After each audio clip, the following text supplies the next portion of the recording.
Everyone have an agenda?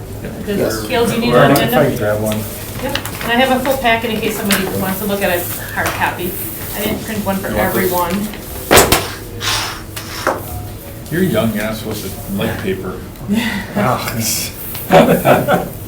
All right, we'll take a roll call. Diana Hellbecker, City of Green Bay. Here?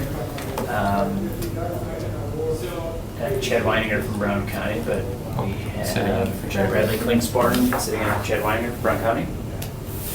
Kale Plazinski, Green Bay Schools. Bob Matthews, NWTC. And Brett Weicker, citizen member. Thank you, Lisa. Okay, so there are copies of the minutes. You just took roll call, we just got started. Thank you, Lisa. Is the recording? Yes, for recording. Thanks.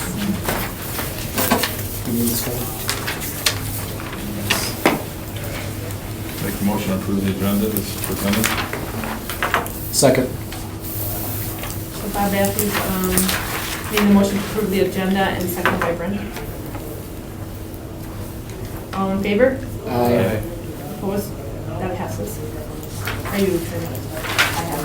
Okay. Take a motion on the minutes. If you want to take a chance to look at them since we just handed them out.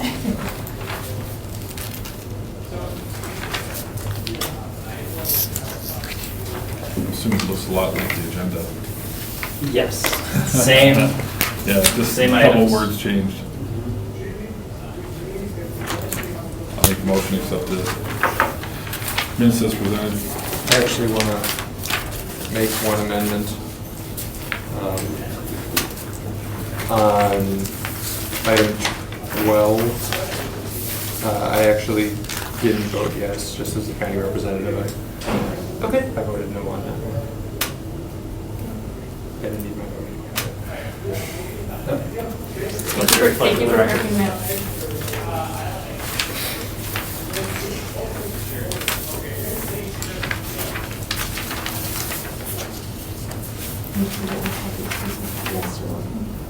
With that change, I will second or. We got a motion by Bob, second by Bradley, with the amended change. All in favor? Aye. Approved. All right, so regular business items.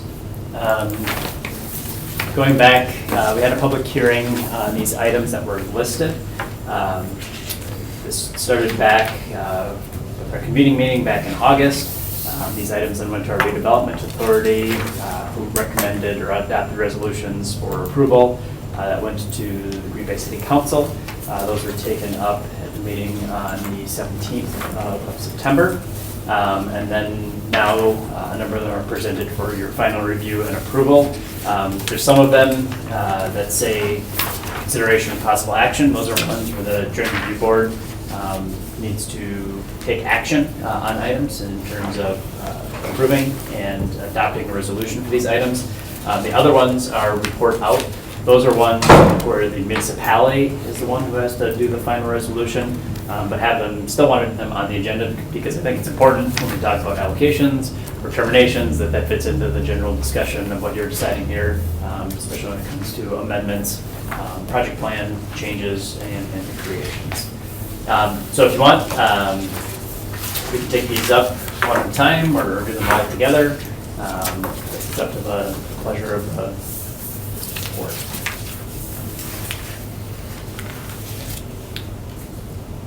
There were a couple things that we talked about that you were going to come back with more details, Yep. specifically about the I-43 Yep. projects. So I don't. So you want to go, we can just go through one at a time. I think maybe then just keep it Yep. clean and go through. So the first one, consideration possible action to adopt a territory amendment resolution and amend the project plan for TID 5, East and West Downtown. We talked about, this is one of our older tax increment districts. It covers a big chunk of our downtown area. Proposed today is this creation of tax increment district 22, which will actually overlap a bunch of 5. And so what we wanted to do is, moving forward, remove parcels from 5 that would be in the new TID 22. After further review, these are the overlap ones, talking with the attorney, and then after we put the boundary together, we actually are gonna add a few parcels from the first map. So if you go back to the original project plan, it was 82 parcels with about 2.6 million of value. The project plan that was included in the packet, the updated one, it's 110 parcels, which is about 4.9 million in value. We still believe in terms of a lot of these parcels are still at their base increment. They haven't created increment or they haven't developed, but really it was to capture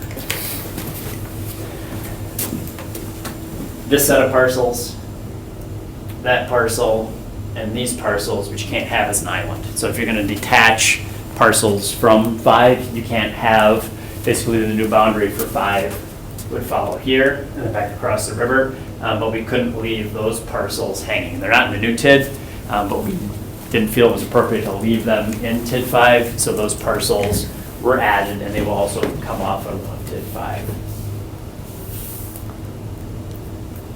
So that is the change that has been made since we initially discussed this, and so that is what is reflected in the plan or the resolution that council approved, and then what is before you here today. Does that change, I think that this, you said, was roughly not a whole lot of increment, or where the value, base value is what the value is now? Correct. Is that still the case with those Yes. other properties? Yes, they have not changed. In some cases, there's 1 or 2 that were decrement where a house got torn down, but no, these are not properties that are contributing to the increment that help make that tax increment cash flow. Most of those properties are in the kind of the core of town. Projects like Metro or just the general redevelopment of Broadway does not really include these parcels on South Broadway. So these parcels will come out, they'll go to 22, and then what does that do to the overall profile of TID 5? I mean, right now you're showing just a slight surplus in your projected costs and revenue. Correct. We believe it will probably trend the same because these are not creating increment. Okay. So there's really no impact to the overall. Correct. From your In terms of, right, when you look at that, you're looking at the increment in every year, there Right. really isn't any Okay. in this area. Which is hence the reason for the new TID is to say, look, 15 years have gone by and nothing's happened here, but with some new investment, we anticipate some of these are going to redevelop and get some increment, but we'd like to have them in the new one instead of the old one. Right, when we would have done projections out to 2026, we would not have built additional increment for these changes. Correct.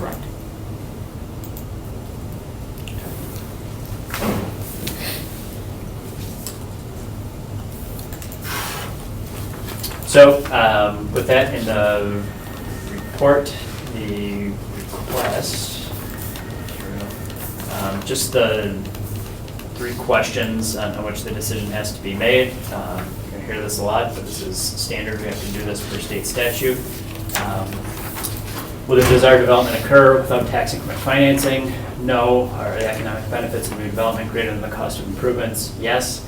Are the economic benefits of new development greater than the tax increments to be paid by property owners in the overlying districts? Yes. Even though this is a territory subtraction, these questions still apply to the remainder of what's in TID 5 and still hold true. As we mentioned, these are not going to have an impact on that cash flow. So that our recommendation is to adopt the territory amendment resolution and amend the project plan for TID 5, east and west downtown. At this point, we want to entertain a motion Correct. for each item under regular business.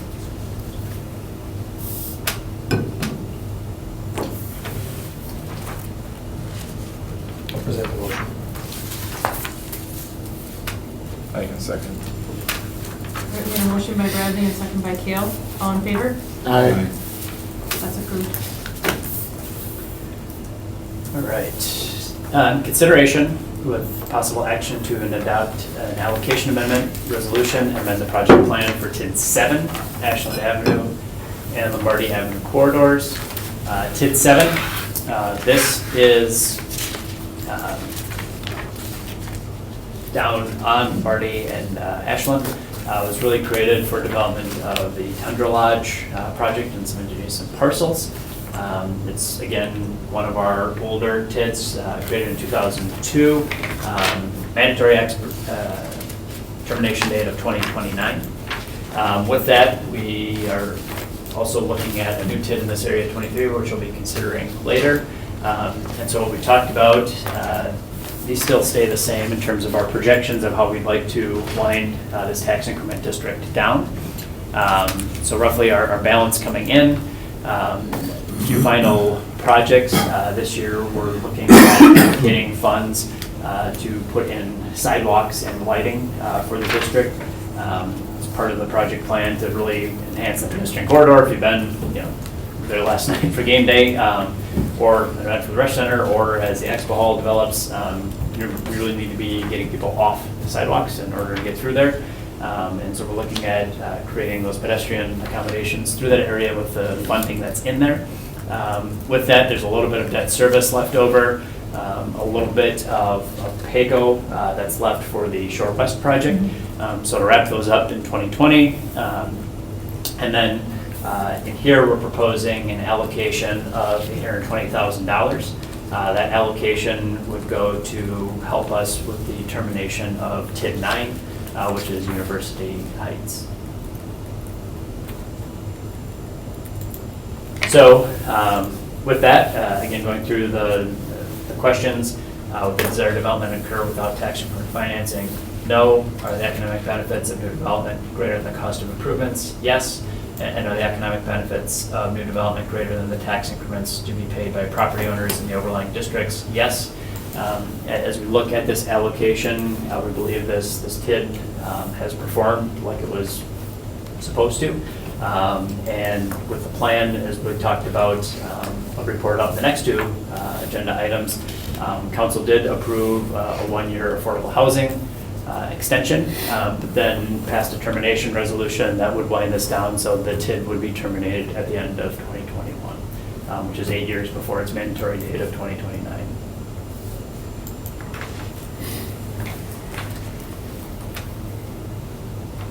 There are no questions. I would entertain a motion for approval of the number 2 item under regular business.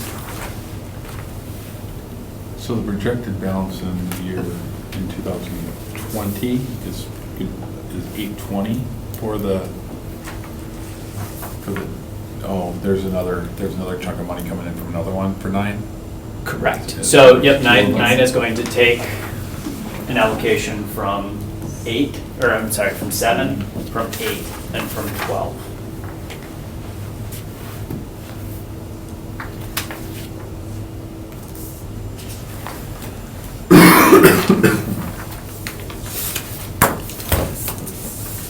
So moved.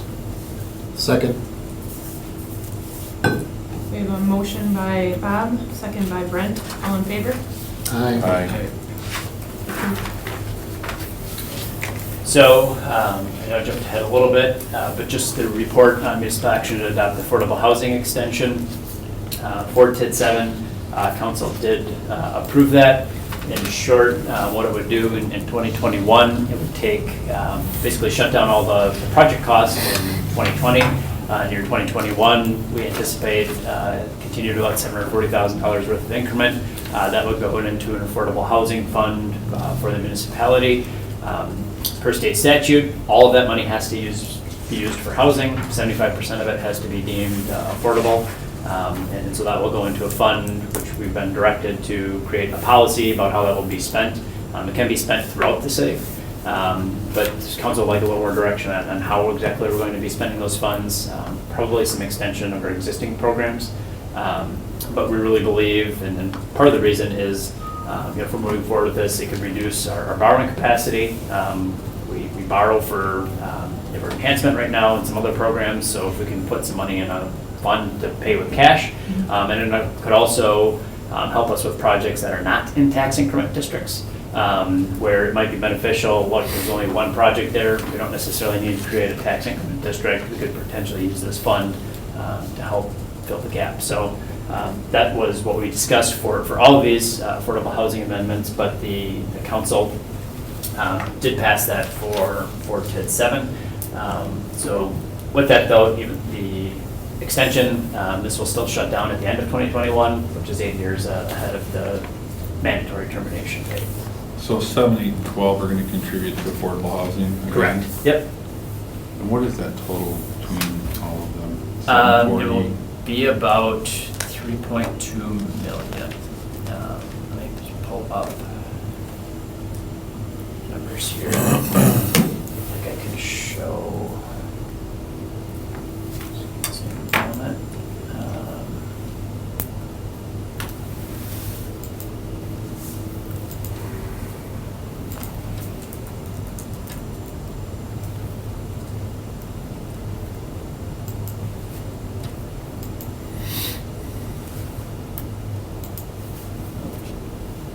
Let's add that one.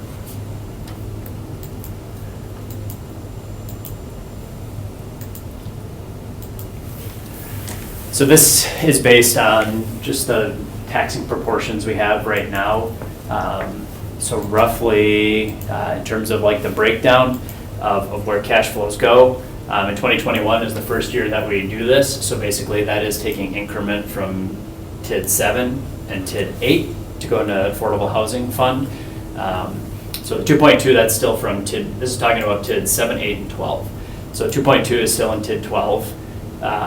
In TID 7 and 8, that 1.3 is coming from the increment for those two, going into affordable housing. Then in 2022, TID 7 and 8 go back to the taxing jurisdiction, so that's where you start to see the income. That affordable housing is from TID 12, and then in 2023, everything is back on the taxing jurisdictions. And so, again, these are projections. They're based on kind of the taxing ratios we have right now. In short, of the breakdown, it's about 35% city, 35% county, or maybe a little more. No, the school's a little bit higher. I'm sorry, we're about 39% each, I think. Yep. It's almost And then- 40, 40, 15, 5. So like a fast math to break it down. But you can see then how it flows back to the jurisdictions during those times. But with that, we believe that 3.2 is a pretty healthy balance for us to be able to get a lot of projects done. Again, it can go fast, you're talking about big projects, but in the same aspect, if you're looking at investing, I think that's some of the direction from the council is to use these funds to help generate additional property value, right? If you can go in and help remodel a home or build a home that adds to the tax base, not have to use a TID to do it, that would be a good use of those funds. So is there any discussion whatsoever, any areas identified? I know it can be used everywhere. I mean, there's nothing there. It's just we're going to throw $3.2 million in just for something. Correct. With the caveat is we have to set a policy on how we spend it. I think what we've initially talked about, a number of programs we offer like home improvement loans right now to low to moderate income individuals. Sometimes there's people who don't meet the LMI threshold, but they still can't afford the improvements. So here's a way to look at providing funds for that, but doing so also in loans potentially, so that it could be revolving and come back in. Projects like the Friary, Firehouse Flats over at St. Mary's, the Angels. That's a project that we used some home dollars, some block grant dollars in, but there's not a tax increment district over there because it's primarily residential. Probably wouldn't create one over there, but for a project like that is something that could feed into there. But we did get a communication at the meeting to draft a policy on how that money should be spent. I think it's also important that it also would define like what is affordable, so it shows where that money would be going particularly. Is there any timeline that it has to be spent within? To my knowledge, no. I think one of the things we'd want to discuss is the balance between small projects and big projects, and the balance between grants and loans. I think we've been really good with a lot of our block grant dollars and putting in those into revolving loan pieces. Sometimes those loans can be maybe just deferred, so we're not getting payments, but then when the property is sold, we get that money back in, or a business is sold, we get the money back in, and it just helps keep that balance to be cumulatively used in the future. But to my understanding, there's no time limit on what they have to be spent. Is there any feedback from this group about what these projects are gonna be. And that's Yeah, just yeah. because, 740,000. Right. What would be county dollars is going to this. Right, so there is not. I looked, and I talked to the DOR about this. For the standard extension and the technical college extension, those have to be approved through resolution for the joint review board. For an affordable housing extension, it only has to be approved by the municipality. With that, I felt it was prudent to still include it in our discussion because I think it helps frame kind of the bigger picture. And I think in terms of one of the things, and we had the same discussion with our council in terms of, right, that's money potentially back on the levy. But what we saw is that, look, there's a good benefit in terms of using that money, from the checks and jurisdictions, that we had that advantage to get a larger sum. But in the same way, I guess the trade-off is we're still ending it earlier.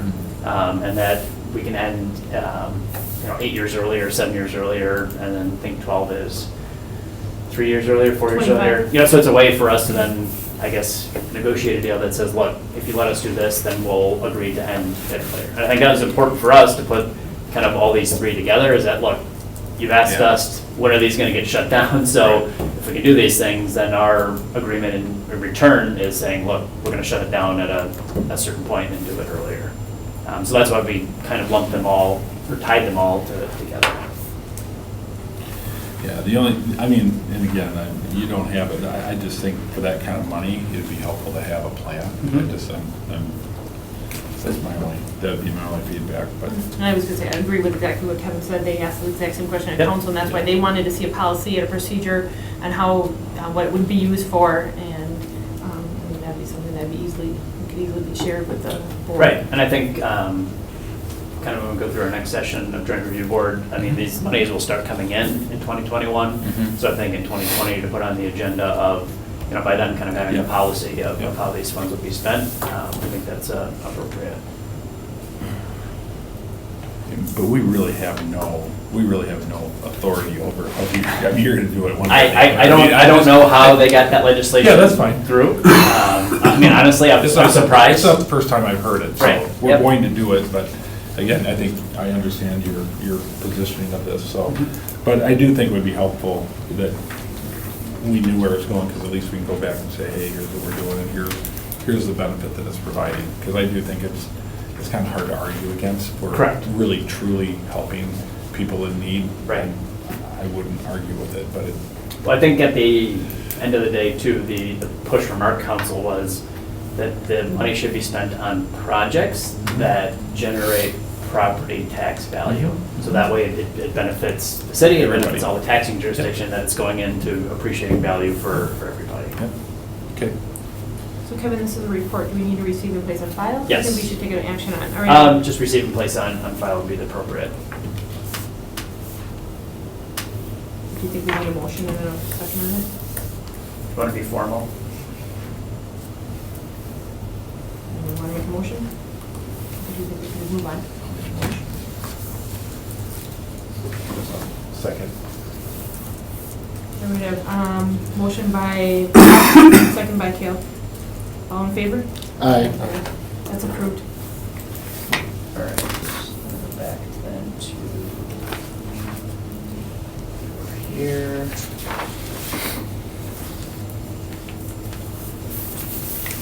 So with that, then the third piece of TID 7 is a termination resolution. So council adopted that. Basically then would say, look, once that affordable housing extension is done and funds are collected in 2021, the TID would be terminated at the end of 2021. So as of 1/1 of '22, things would be taxed all back on the taxing jurisdictions. So council did adopt that resolution. Again, we're reporting out, so appropriate motion would be to receive and place on file. So moved. Second. Who was the second on that one? I was. Bradley, okay. We had a motion by Bob and second by Bradley. All right, so similar to 7, going through 3 things with 8. So the first, consideration of possible action on an allocation amendment, or allocation amendment resolution, amending the project plan for today, Henry and Morrow streets.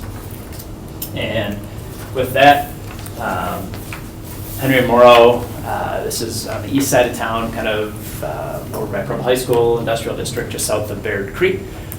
There's some projects completed here, the Borneman Nursing Home. There's really not any additional development, and so we looked at, again, this is an older TID, also created in 2002, set to close in 2029, but without much action, felt it was prudent to be able to wind this one down. And so with that, proposed the three things, based on the cash flow and the reserves that are in there, to finish up, there's some outstanding debt that needs to be paid. And then with that, use the balance as an allocation, again, to TID 9. And I think there's also in here a small portion to TID 17. We're going to talk about closing. TID 17 is North Broadway. It's about $60,000 in arrears. We are currently in the process of working through the court system to try and recover on some money from a development agreement in there, but this is to cushion in case we can't recover all of it. And so with that, we've used the application primarily for TID 9, but just a little bit for TID 17 to close those TIDs and make sure they didn't end in debt. With that then, we would keep it open 1 year in 2021, use that for affordable housing, and then it would be terminated at the end of 2021. So with that, again, we feel all project costs are in line. There's sufficient funding to be able to pay down the existing expenses that are there. So would the desired development occur without tax increment financing? No. Are the economic benefits of the development greater than the cost of improvements? Yes. And are the economic benefits of development greater than the tax increments to be paid by the property owners in overlying districts? Yes. We're still waiting for our final numbers for 2019, but as of the end of 18, the base value of this district was $6.3 million. The 2018 value was about $18.5 million, so it's about 12.1 worth of new increment that will be going back onto the tax rolls 1/1 of 2022.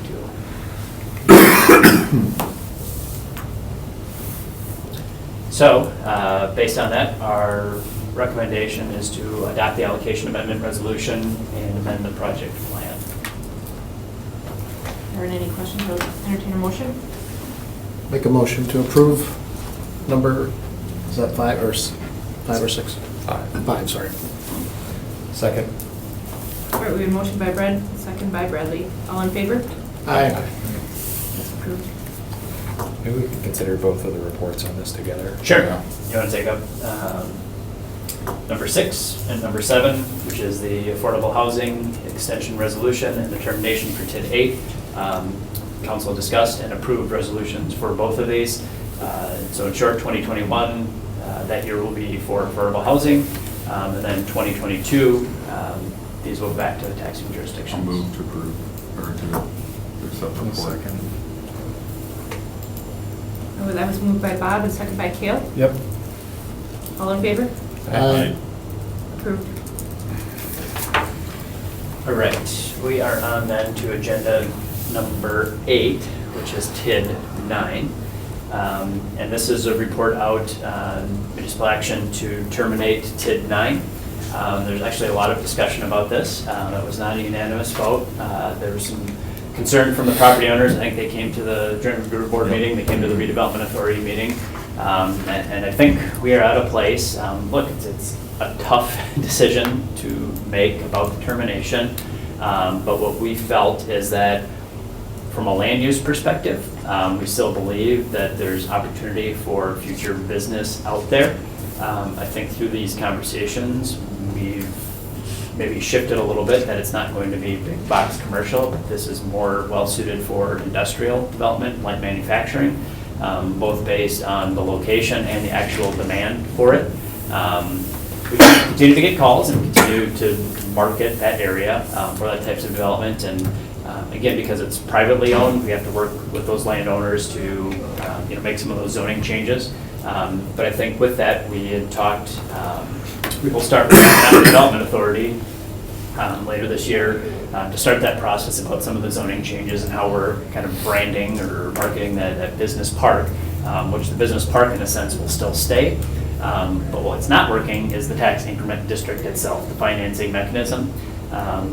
What timing, hindsight, 2020, but based on the decisions that were made in terms of purchasing land, putting in infrastructure, we just didn't get the development that we anticipated we would for this district. There has been some development, off Equestrian and a little further down Eldoma and Hemlock, but the rest of it, for economic reasons, really did not take off. And so with that, we've talked about before, this is a pretty big deficit and continues to go further into debt. In terms of timing, this tax increment district was created in 2003. It's supposed to end in 2026. We're also getting to the point of our limit on being able to make new expenditures. So even if a project were to come in today and it gets open, we'd only really have the next year to start up a new project, and even with all the increment potentially, there's only 5 years to really make it work. So what is the exposure to the landowners of closing this TID early? Sure. For that very reason, I mean. Yep. So in terms of like their taxes, nothing will change because the increment hasn't happened. I mean, except for ones, that have had development, right? You're taxing more. But for those who are there, I think what we've discussed is, like other development projects, we talk about projects in areas where a tax increment district doesn't exist. And I think, case in point right now, we're talking about projects, at the shipyard and the Legends District. Last year, we talked about projects in the Whitney School, that were kind of predicated on, look, if we move forward with the project, it makes it easier for this board to say, yeah, there's real development coming, and so we should create a tax increment district, versus like a traditional approach of like, let's create a TID and hopefully it'll come. It's trying to get the timing better, and so I think we've committed, and I think that's why taking through the EDA to talk about those opportunities, is that we can say if a project comes through, then we can work on creating a new tax increment district, and we could very well be sitting here a year from now talking about creating a new TID for this area. But I think in terms of the landowners, it's some reassurance of, look, we're still continuing to market this area. The financing mechanism is broken right now, and we need a new one in place. So with that, based on the allocation amendments from the other taxing jurisdictions, we believe that we will have sufficient funds to pay off the outstanding project costs, and then really be able to start fresh with the new tax increment district, that this will be able to close at the end of 2021. Since it is a report, if there aren't any questions, I would take a motion to receive and place on file. Motion. Motion. Second then. All right, we have a motion by Kale, second by Bradley. All in favor? Aye. That's approved. All right, we will move on to number 9, which is consideration of possible action. Adopted allocation amendment, resolution, amend the project plan for TID 12. So this looks at basically, again, kind of the end path for TID 12, the I-43 industrial park, commercial business center. And what we're proposing here is to wind down this tax increment district, a pretty large one. This one was created in 2005. It's a 20-year one. It's an industrial one. So set to close in 2025. And here, this has been a very successful tax increment district. Our proposal would be to finish out some of the infrastructure. I know this was some of the discussion points of last time. So I did talk a few things. One, as far as improvements in this area, and I did talk with Public Works about what's being proposed. A lot of it has to do with expanding the sewer to service this whole area. Right now, there's some sewer that comes down Erie, ends around here, and it really could handle a little bit of a flow from here, but we need a deeper sewer basically to make a connection all the way back up past Grandview. And so that's what is proposed, is to deepen the sewer through here. The cost for that is about $2.4 million, and extend it a little bit on Mason and a little down Erie, which would basically allow then this area to be put on, I guess, the local lines for sewer and be serviced that way. The remaining $900,000 to $1 million would be for road improvements. There's some patching that needs to be done, some additional roads that need to be put in, and then water also needs to be extended out to that area. So where's the next logical place for the next TID to come, that bottom? Yes, so what I'm gonna bring up is, put in the packet here, is talking about, I'm just gonna go to my files for 1 second here.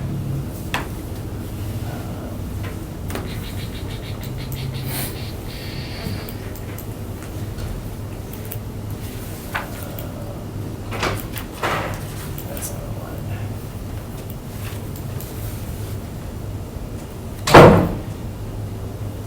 Is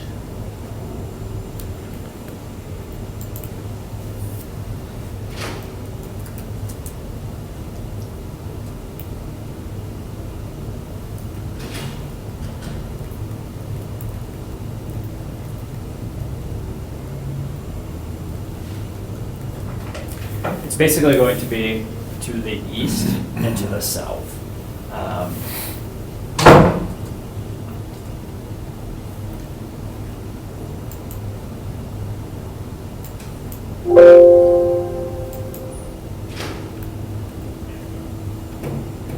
Of course, right?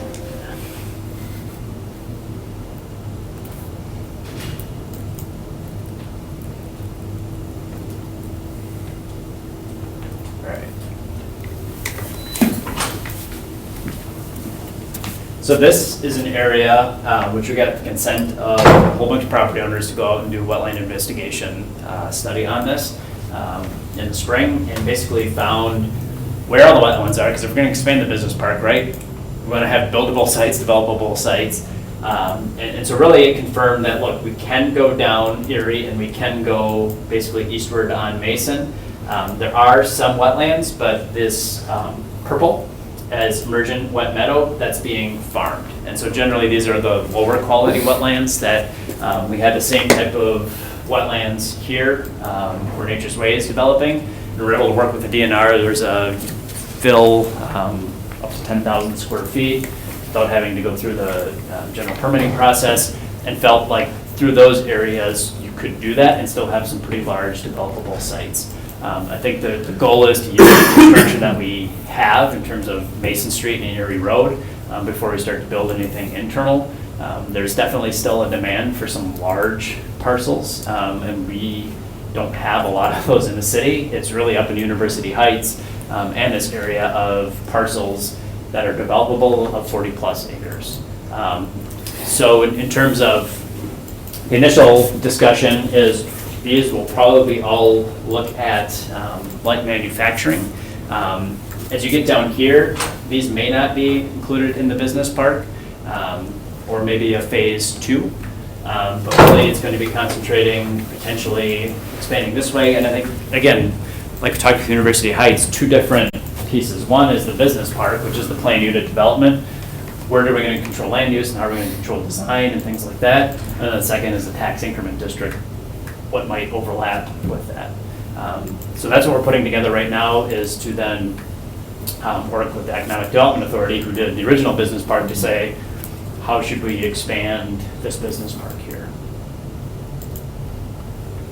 You're just doing build it and they will come, it's just you're using existing dollars within 12 to do that, I mean, to some extent. Yeah, somewhat. I mean, I think as it is right now, some of that is in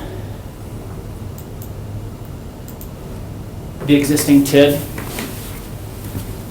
going out this way. And I think that was predicated when this was created, right? Things were growing really fast and thinking like, okay, by 2025, this whole area may be built out. Well, we had a recession in there that probably slowed things down a little bit, so we didn't get all the way up to the city boundary yet. And so I think that's why we're kind of staying on the main arterials of Erie and Mason, is that we don't quite know how the land's going to be divided up yet, so let's provide some capacity. But then the smaller fine-grained stuff of entrance roads and laterals and things like that will be probably then paid for by the next TID when the project comes. But yes, I think part of it is to kind of finish out this one, but the financing for the infrastructure to be paid with this TID, but maybe an incentive for the project to be paid with the next TID. That makes sense? Because of the time period that there's only a few years left. So what happens if we don't approve it? What are the implications? Don't approve the allocation, or? No, just the use of those additional funds within the TID. Do you have, or do we really have the ability to say no? Honestly. Yeah, so I think what it would do is then it would say, I guess a question, I don't have the city attorney here, but in terms of like the project plan, of what her view would be in terms of what's acceptable versus was this considered or contemplated in the original plan, or are we asking over and above what was contemplated in there? And I think there would be some discussion about, okay, yes, this is part of the original plan, or this is something new, and whether amendment is needed or not. I think just, in interest of transparency, I think it's important.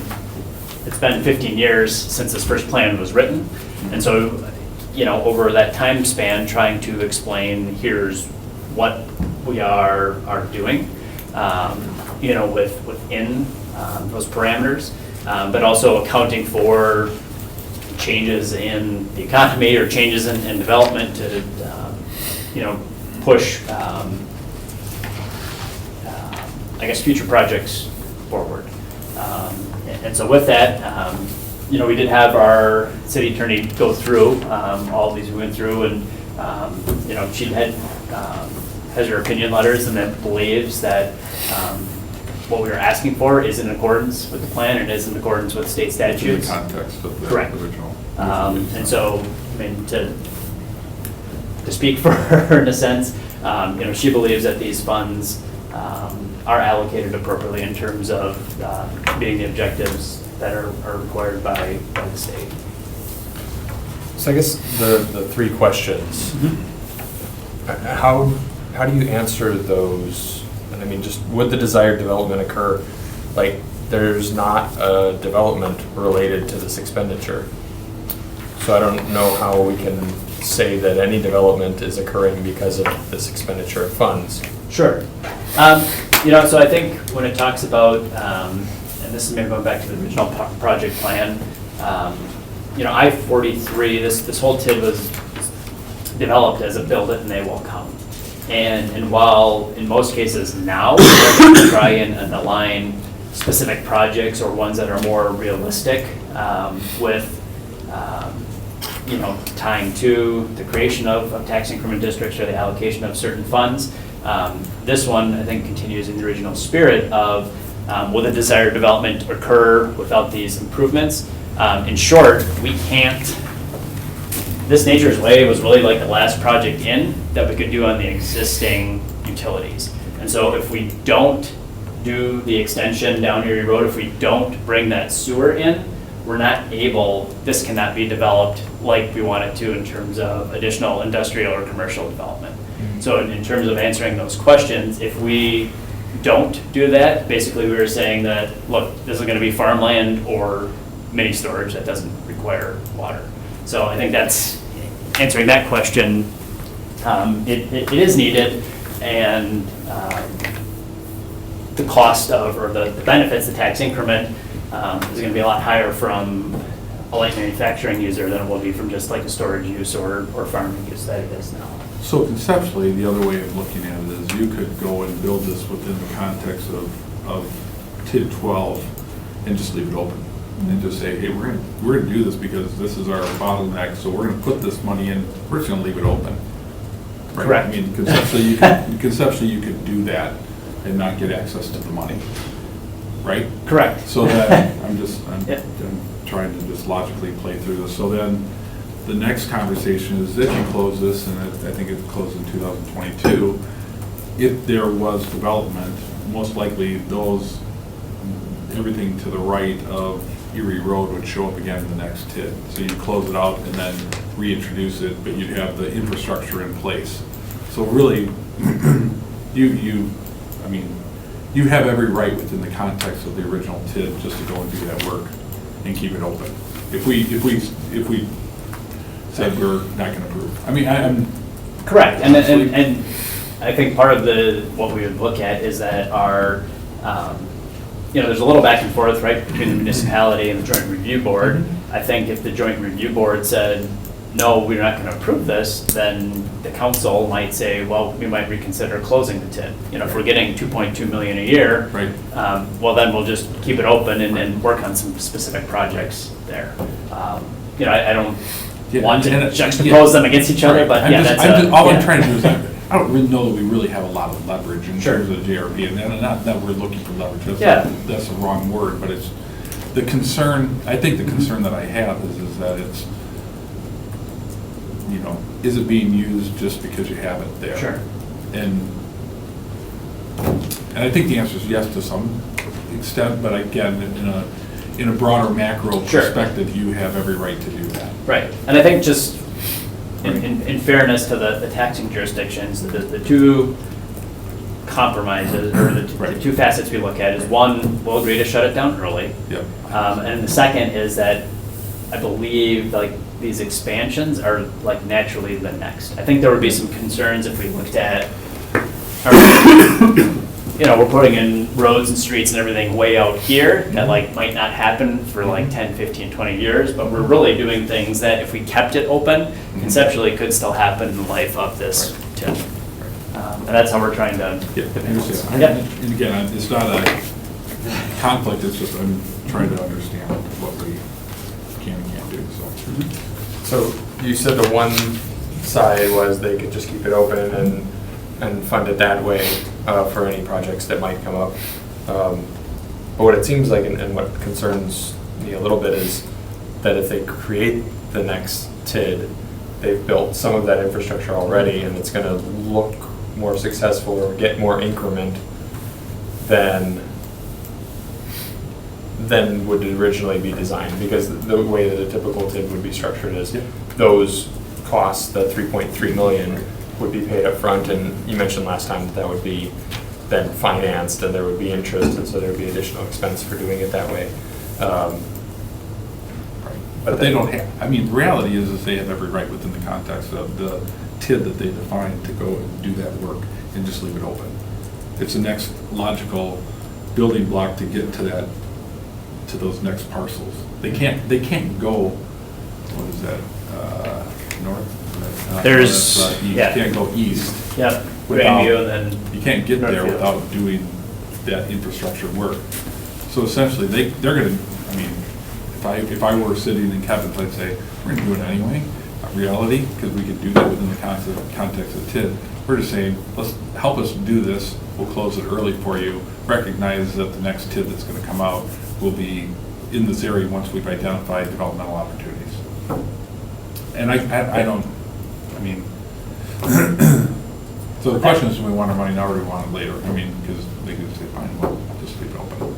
We'll deal with it later. And again, I think, not to be contentious, that's just the. Nope, and in the interest of transparency, I think, the original, that's why I sent a copy of the original project plan, I think kind of talks about this. But again, that's 15 years ago. Right. I think we should be clear, we're doing this. And I think we're gonna talk about the same thing with 13. Yep. Kind of talks about parking improvements and other things, but it's a big expense, so I want to be clear with this board, okay, what exactly that is, if it may be a little nebulous in the project. Go through and answer 3 questions. Yeah, so with that, would the desired development occur with low tax financing? No. Are the economic benefits of new development greater than the cost of improvements? Yes. And are the economic benefits of new development greater than the tax increments to be paid by property owners in overlying districts? Yes. So based on that, we are recommending that the JRB adopt an allocation amendment resolution and amend the project plan for TID 12, commercial development. Are there any other questions on the motion? I'll move.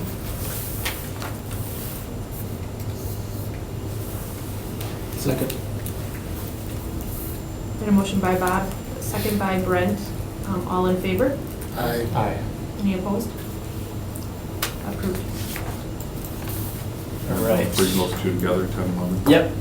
So 10 is the affordable housing extension resolution, and 11 is the termination. Again, both of those were approved by our council. What it would do is it would put about $2.2 million into that affordable housing fund, and then everything would be shut down at the end of '22, which would put this 3 years ahead of schedule before its mandatory closure date of 2025. This one came in with a base value of $196 million. We'll be closing with a base value, or a new value right now as of 18 was $271 million, so an increment of about $75 million. Back on the tax rolls 1/1 of '23. So with that, appropriate just be received and placed on file. Motion. Second.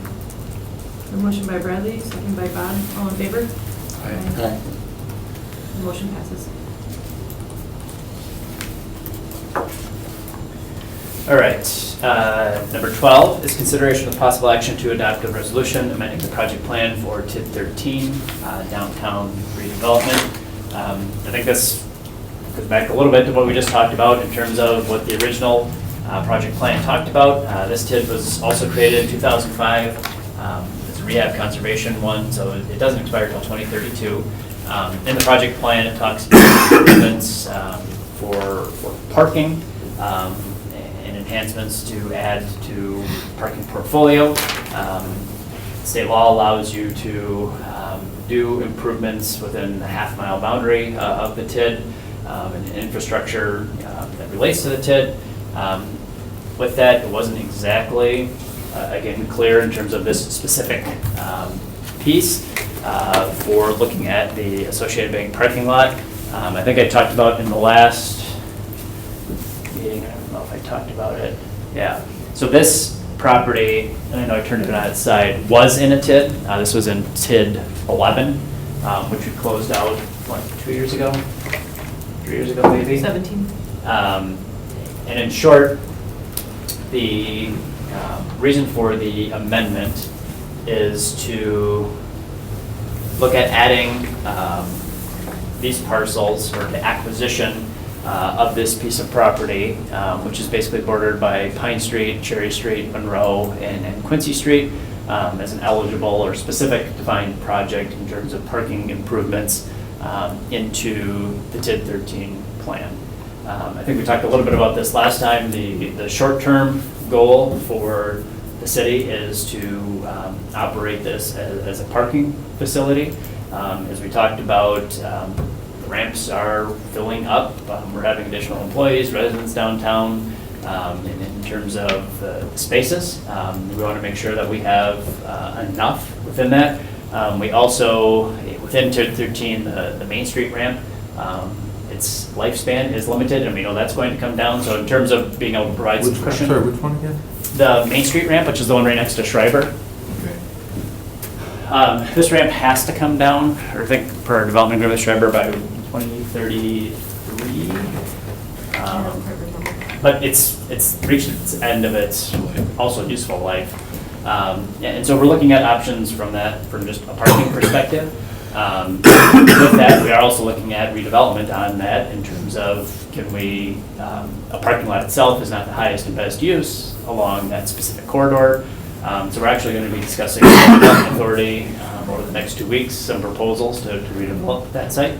That's not Schreiber's. Schreiber doesn't have, do they have option on that? They do. Okay. Yep, they have first right of refusal on that property. Parcel. Correct. As of 2033. As of like now, they can give us a heads up, and in 2 years that has to come down. Okay. Yeah. Kevin didn't write that deal. No. So that's one, I mean, look, I mean, I think they haven't exercised it yet, but that is kind of hanging out there.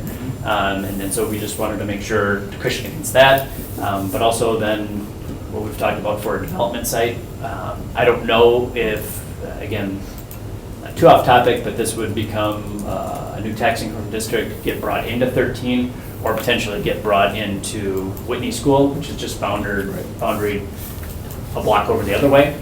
And so part of that will depend on the development deal that moves forward.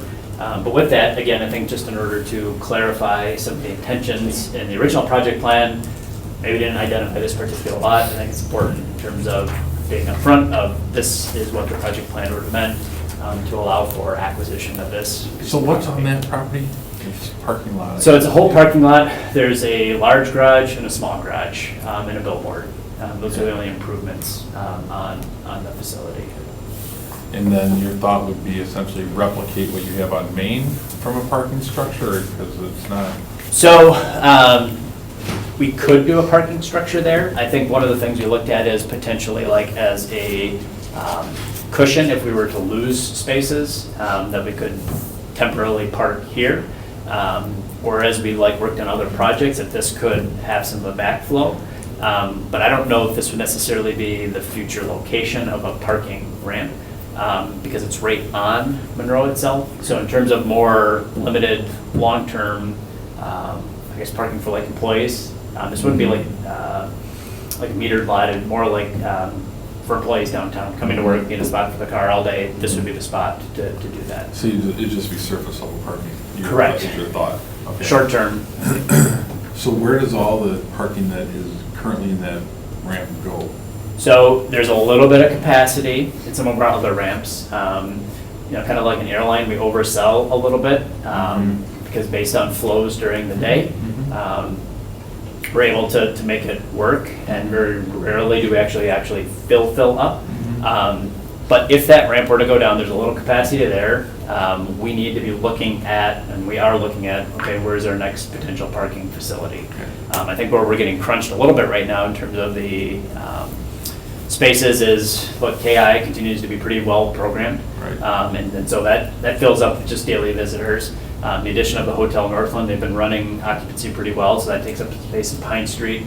The Watermark, as that continues to build up and expand, there's some employees in there. Some of the apartment complexes, and people have an extra vehicle, they keep it in the ramp. So we're starting to creep up in terms of that kind of daily percentage of use rate. I think when I started it, we're probably, I'll just say, mostly 60% full. In a few years, we're probably running 75% full during the day. So that's kind of coming fast. Right. And so we're just trying to look at a variety of options. And again, it may be moving some pieces around that develop this in order to clear another site for a parking ramp.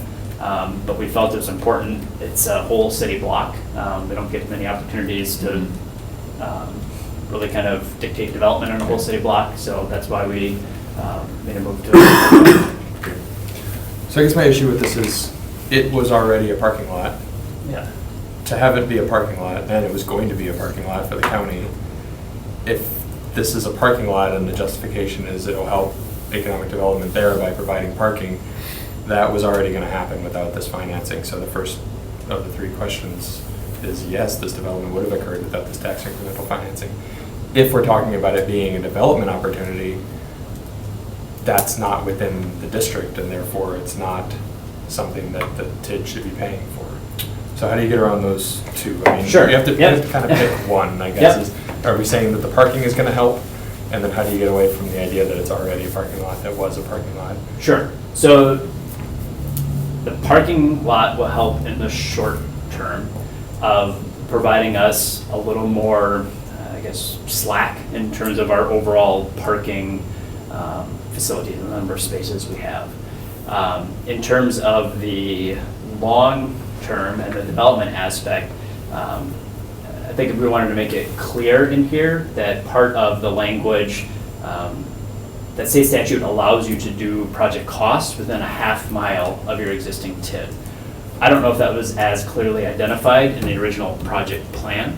And so part of the amendment of the project plan is to have that specific language in there that says, look, these are things within a half mile of this tax increment district that you can have costs eligible for. So in terms of the timing of it, we wanted to be able to look at making that language clear that, look, we can purchase within a half mile.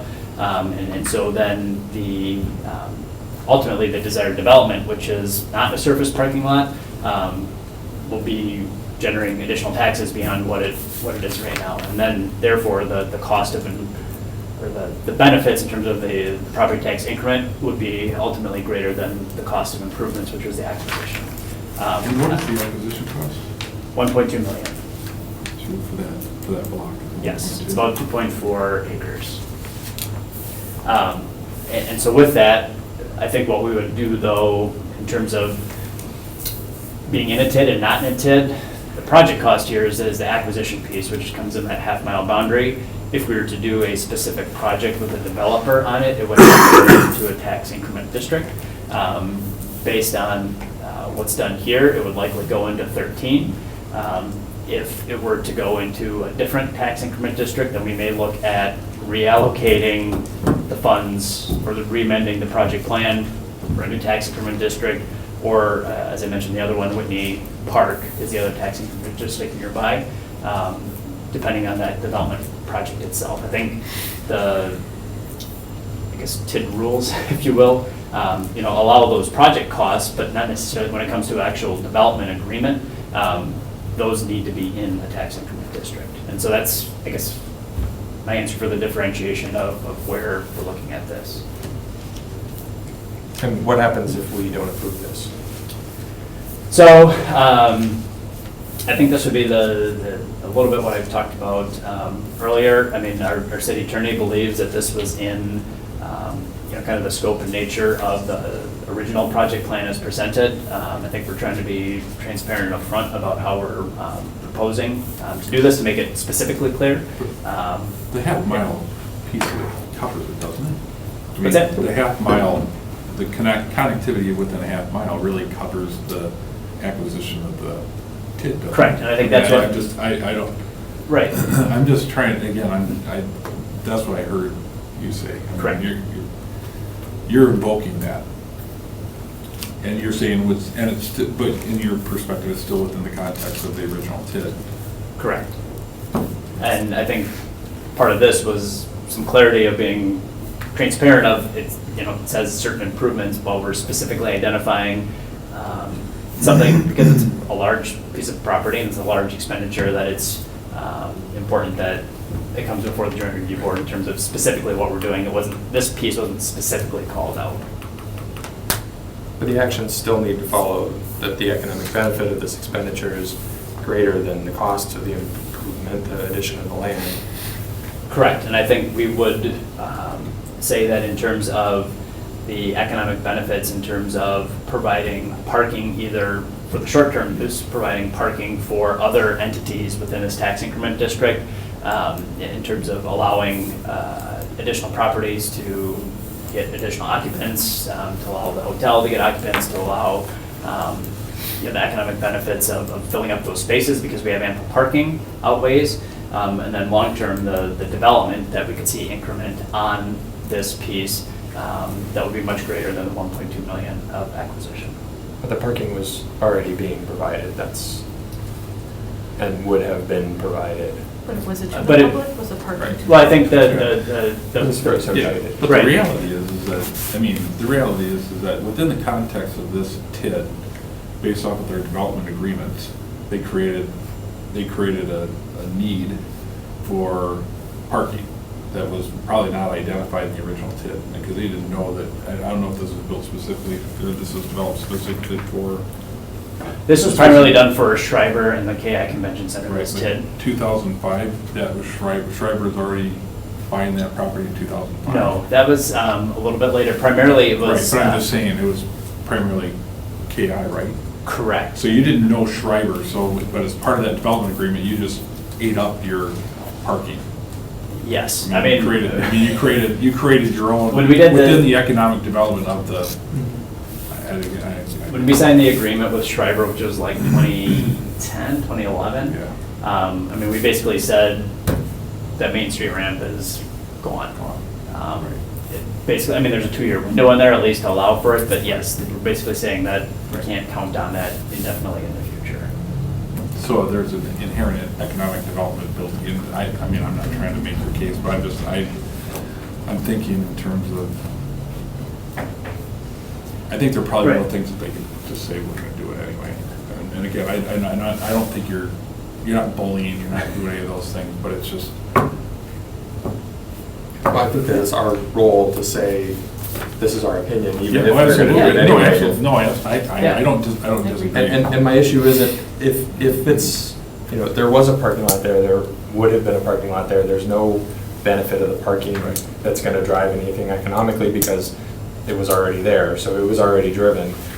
If we're talking about the development opportunities, then we need to be focused on the development opportunities and how that is gonna play out to cause economic benefits, to drive incremental value that's gonna repay Mhm. our taxing districts for the cost of, investment. yeah, 1.2 million is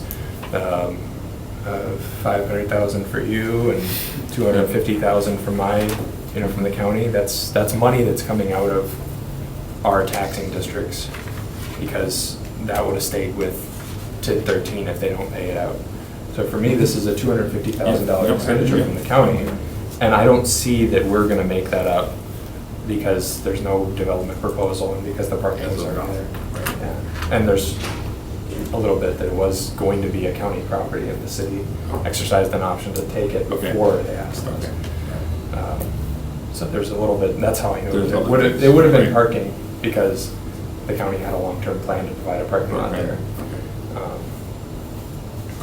I'm not, Yeah. I'm not. No, I think, and just maybe the parking, I think the difference would be, yes, the use is still the same, but with the city control of it, the city would be able to work with other entities and potentially as part of a development deal, offer parking as part of that incentive to get development on other sites.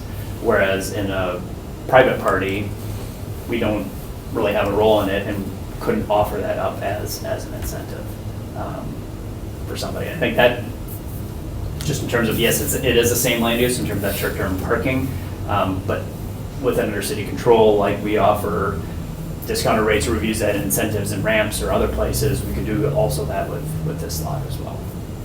And that was the reason, short-term, for that acquisition.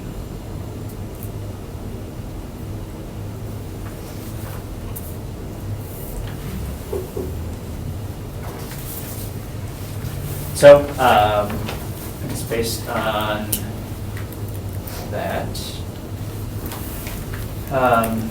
our recommendation would be to adopt a resolution amending the project plan 13, downtown redevelopment, and then the proposed costs include projects from the proposed boundary and within 1/2 mile radius of the proposed boundary of the tax increment district.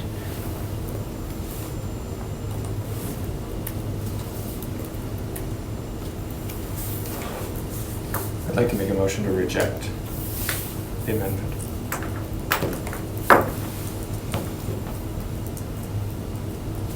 We have a motion, is there a second?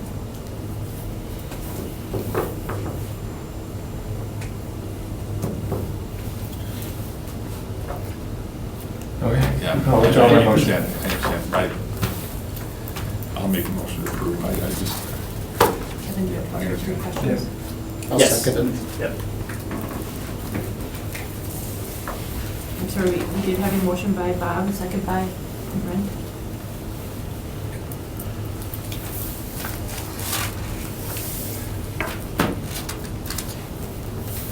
You ready for me to take that vote? Yes. Did I go through the questions? You did not go through all the Okay. questions. They were discussed, but not go, you did not. So officially then, would the desired development occur without the tax increment financing? No. Are the economic benefits of new development greater than the cost of improvements? Yes. And are the economic benefits of new development greater than the tax increments to be paid by the property owners in the overlying districts? pass. So again, we have a motion by Bob, second by Brent. All in favor, please say aye. Aye. All those opposed? No. It does pass.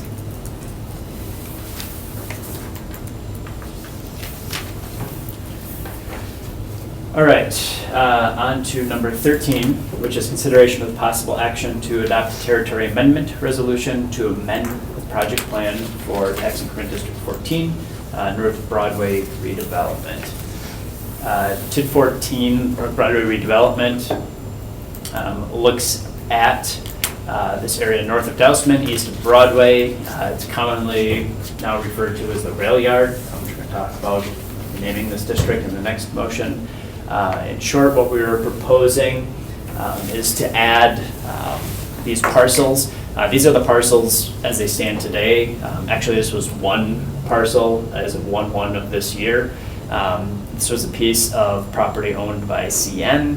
It was acquired by the developers who were doing the development in that area. So they had a little more room to put in additional townhomes in that area and have some additional development space. Basically in this area down here, and then also some additional room to put in a large stormwater pond up in this way, just based on the slopes. If they could have a little more room, go a little deeper in that area.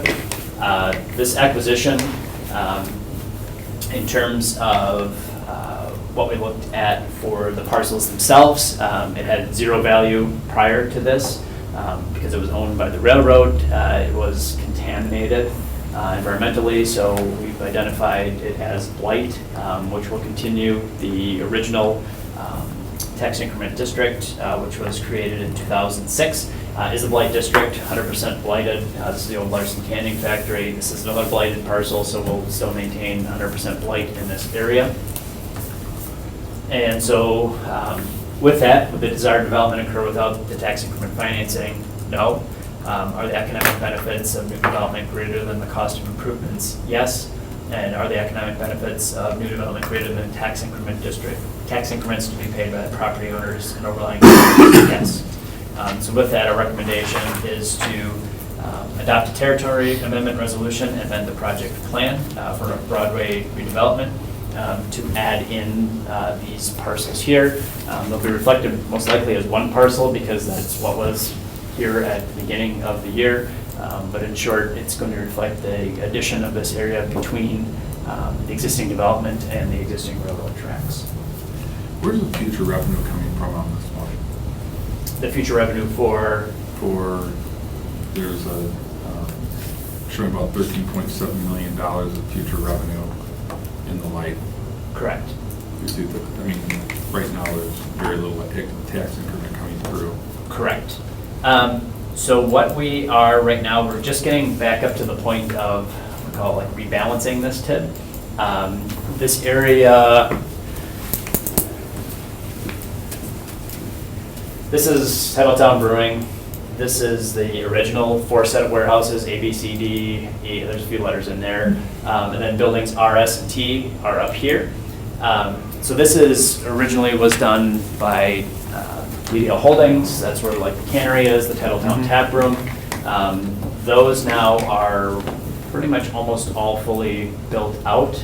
There's still 1 or 2 spaces I think that have to be built out, and so we've seen that assessment start to come up. Where we've had issue is the area north of Kellogg Street. This is the area that was owned by On Broadway, where Walmart was proposed. On Broadway defaulted on their loan, and so it went to the redevelopment. City had to pay on the loan, and then the redevelopment authority got the property. So it went off the tax rolls for 2 years, which is why we're going to talk about the extension next. But what's proposed now in terms of future revenue, there's still some additional build out. I'm just going to see if I can pull up some numbers for, we just, Dr. Allenbecker just went through for the PAYGO for the south of Kellogg, what that increment is at now. I'm just going to pull up some details. But then the development agreement for north of Kellogg calls for the renovation of the existing warehouses, the construction of new townhomes, and then the second agreement past that is the addition of Broadway Loss, which is a housing project at the very top here. So in terms of additional revenue coming on, I'm just gonna pull up those agreements. Yeah, the agreement, the increment for 2018 was 151,000 as noted on the spreadsheet, and then for 2019, we received 274,000. So went from 151 to 274, and that's with very few, very limited amount of improvements finished, so that it is showing the assessed value. Just get.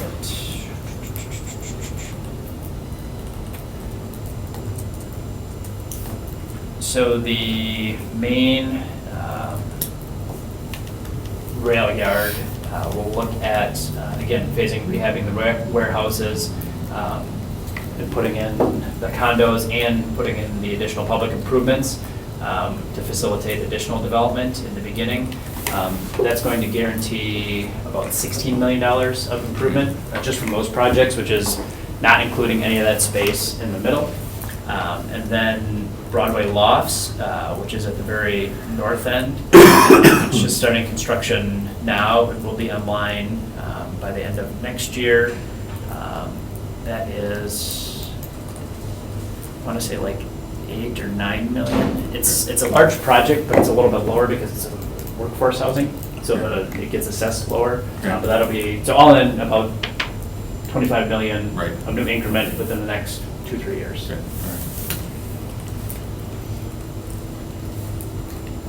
So Kevin has already gone, Director has already gone through the recommendation and the questions. Are there any other questions? Motion? A motion to approve. Second. We have a motion by Kale, second by Bradley. All in favor? Aye. Aye. It passes. I'd like to abstain on that one. Okay. I said abstain by Fred. All right, finally one that matches with this agenda item, right? Number 14, talking about TID 14. Consideration of possible action to adopt a standard extension resolution for TID 14 North Broadway redevelopment. So when this was created in 2006, it was created as a blight district. We've had development on the site, as I mentioned, but I kind of referenced, in short, after Walmart on Broadway defaulted on their loan obligation with MNI Bank, MNI said, look, the city's guaranteeing it, city pay up, called the note. The city said, all right, well, if we're going to have to pay this, we're going to take over the property, and basically acquired it from on Broadway. We did that in November of 15, which means 1/1 of 16, it was off the tax rolls. In short, it was about, base value there was about $4 million, so it went back down to 0, which then started to cause a decrement situation. The whole parcel itself, I think, went in with the base value of about 5, is that correct? I'll look at that again. Oh, it's right in here, 6. And about 2 was allocated to the piece of south and 4 north. So when all those went out, I mean, it was a majority that was taken off the tax rolls. We worked then with DDL to get a development agreement. However, that development agreement was not executed until 2017, which means this didn't go back on tax rolls until 1/1 of 18. So we had 2 full years where we weren't on the tax rolls and 2 years of I guess, a decrement situation. So with that, we do not believe, because of that decrement situation, in addition, as we started to develop, we knew it was a dirty site.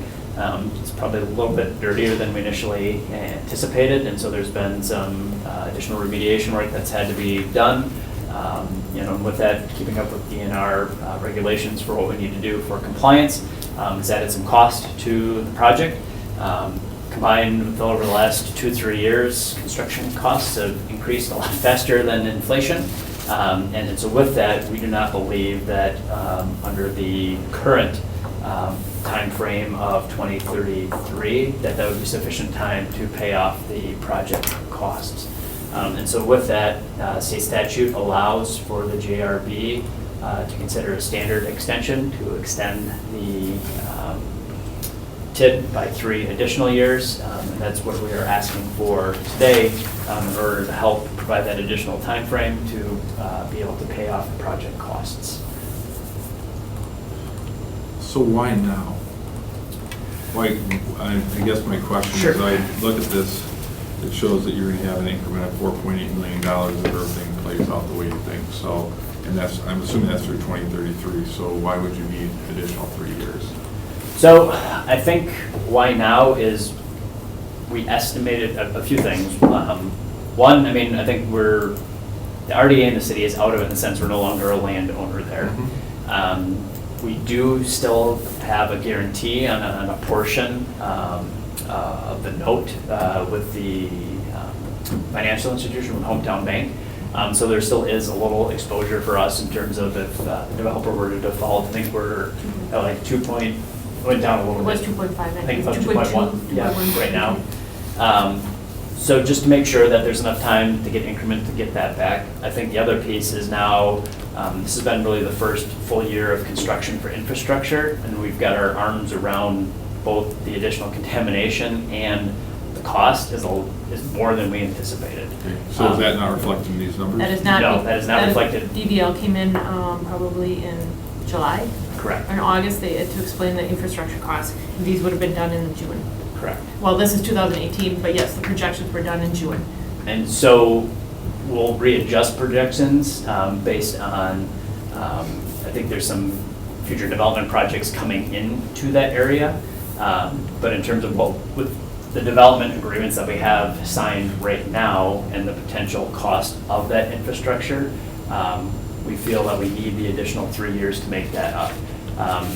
I don't know if we have the cash flows, but from those 2 years that we were offline, we actually dug into the fund and went more negative, and so we're looking to be able to recapture those 2 years basically where it was not paying anything to any of the jurisdictions. So again, I go back to I mean, could you come back, I mean, it's out until 2033, is there, if you came back in 2025, you're gonna have better visibility, you can still come back to that point in time and extend, correct? We could. I think one other thing that I just remembered with our agreement with Broadway Lofts for the affordable housing piece, one of the things we did contemplate in there is that we said we would ask the JRB to extend the TID. And so part of that is following through. That was an agreement that was adopted in February of this year. Their incentive is based, it's a PAYGO approach, but it is based on an additional 3 years of increment. Either way, we would be responsible for that. Kind of like we've done now, if we shut it down early, we'd have to escrow. So if we don't extend, we'd have to find those funds to do those additional 3 years. So I think that is also playing into part of the timing in combination with these other things that we're finding with the infrastructure cost. We could come down at a later date. I think. So you're committed to the extension, or are you just as a request for extension? So our development agreement, we committed to the extension to the extent that the city would ask the JRB for the extension. I think that's one of those in terms of we can only ask in terms of the body that approves the extension is the JRB. So what happens if we said no right now? So I guess we kick the can down the road. In But I mean, essence, does it impact your agreement with? It's one of those things, it's a few years out yet, so we're not there yet. They could say, look, we're obligated to pay an additional 3 years of costs. If we continue to get additional development. Are you committed to it? Yes. You're committed as a city? Correct, to we're pay committed for it. as a city to pay for that sum right now. And so whether it's through an additional 3 years, or if it ends when it ends, then we still have to commit for those additional three years of payments. But if the increment comes in higher, Right. you might have escrow at 2033 Right. to cover that pay-go payment Right. through 2036. I'd be more yeah, inclined, I'd be more inclined to wait because you're so far out and you can come back another time. Because again, based off your numbers right now, based on what we're looking at, you've got sufficient funding to cover it. Sure. And I don't know what your commitment is, your additional 3 years. I don't know if that's $1 million or $4 million. I'm not sure. Tell you estimated what that would be. I'm feeling kind of the same way, like, I don't have a problem with extending for Yeah. 3 years, I just don't know why we need to do it now instead of 2023 when we have a better projection. And I'm just trying to understand whether you've already committed to doing it in years. Right, so we as the city have committed to doing it, but we can commit only as far as what we can commit. The city itself cannot control the extension piece of it. And so that's why we said in the agreement, we would ask the JRB and RDA, and the council recommended that we do it. I think it's one of those things also in a spirit of like, look, we're trying to clean up and do a lot of tax increment district things this year. This is one of them that we had looked at. I think we have a good, not buttering up, but we have a good JRB right now who understands some of these things. Yeah, I can see it both ways. We could also then be back here in like 5 years and say, look, increment's great, we can shut this down early, but we don't, yeah. I'd be more fair. inclined to wait to see what happens, and again, I'm not saying, the data in front of me says we don't need to do it. And again, I understand all the other things that are going on and potential risks and all this kind of stuff, but you're gonna continue to advise us, and if we come back and we see it, I think we've worked well together to say, hey, we're gonna do what needs to be done to make sure the right things are done. I just don't see the reason to do it right now. Sure. Personally. Dr. Rob, are there any other future amendments or agreements that you're working on now or could think that are gonna come in that you would like to be able to extend up to 36? Yeah, I mean, I think, part of it is, right, in terms of cash flow, we'd like to have the maximum amount of time to be able to do a payback. If we can offer 3 additional years of payback, for that. The affordable housing project's tough because, right, it's something we need in the community, but it doesn't assess out that well. And so that's a challenge for us. There's still, close to 8 acres in that middle left of development land that we'd like to be able to offer. And if we can go out, till 2036, for us, that gives us, right, depending when the project comes online, 15 years versus, 12 years in terms of that pay-go piece. So it would be, advantageous for us in terms of negotiating future projects. Again, we could come back here next year and ask the same thing if there's another project that asks of the same piece. But yeah, I guess that's yet to be determined. Okay. So you only have one project that you've committed to, and there's nothing imminent right now, or you have 3 other projects that this is the leverage that you want to use to close that? Without disclosing too much, I would say we're gonna probably have something back in 6 months, if not sooner. With the same commitment? Yes. Yeah, I think based on what was discussed with this agreement, that they would look at, okay, well, right, it's public, it's out there, the city said we'd ask to extend 3 years, so now that another project would probably come in and ask the exact same thing. That's, yeah, without disclosing too much, that would happen sooner than probably even 3 months.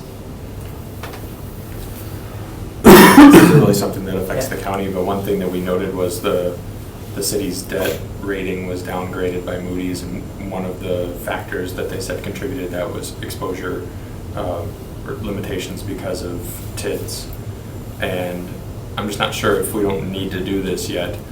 Are you further committing, you're exposing the city's finances to locking in that increment for 3 more years? And I realize that 3 years on this one TID is not going to make or break Moody's decision, but it's probably favorable having all of these closed, that you might be able to go back to Moody's and then, unnecessarily, because we can do this in 5 years from now. It has the same effect. Or whenever those projects come up, you could bring it back to us with projections. One of the things is I'd like to see, here's our incremental value with these projects in 2020. Here's what we need to make up year to year to show in 2033 we're going to have a $2 million deficit or whatever it ends up being. That's why we need to extend it to 2036.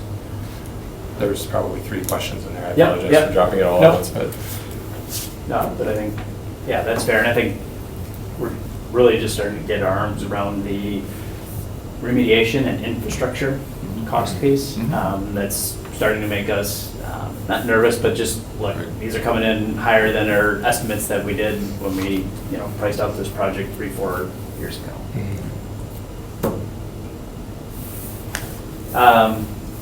So, I'll go back to what I discussed about the standard extension. So would the desired development occur without the tax increment financing? No. The economic benefits of new development greater than the cost of improvements? Yes. And are the economic benefits of new development greater than the tax increments to be paid by property owners in the overlying districts? Yes. So with that, our recommendation would be to adopt a standard extension resolution for TID 14, North Broadway redevelopment. Based on the discussion, instead of outright, look, again, we'd recommend and would love to have you approve. If not, if the feeling is to wait, I don't know if this would be appropriate to table until the next JRB meeting. That's where I'd be. I mean, again, I'm not saying we wouldn't. Right. I'm just saying the data that we have right now doesn't Yeah, support let's it. wait I till think we this get is a the- JRB. I think, what we have in front of us says that we're going Sure. to have enough money by 2033 to extend for 3 years does not make sense. And again, Okay. I understand the commitment was made, but that's probably outside the framework of the JRB. Well, and again, they could escrow the money at 2033. Yeah, if there's Down. sufficient funds. And that would So- be our hope, conservatively estimating that we would have enough like we have in some of these other ones, there would be sufficient increment. Right. Yeah, we're doing that with one of the other TIDs. We're closing it down even though we have to escrow funds to pay developer fees, right? Correct, just so we're able to pay that out. Yep.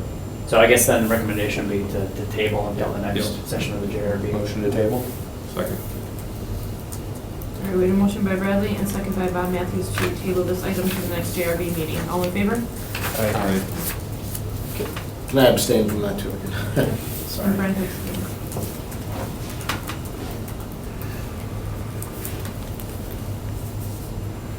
All right.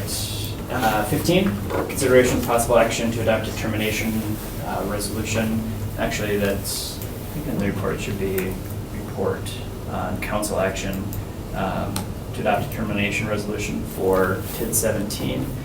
This is the little testing district up in North Broadway. We talked a little bit about this last year.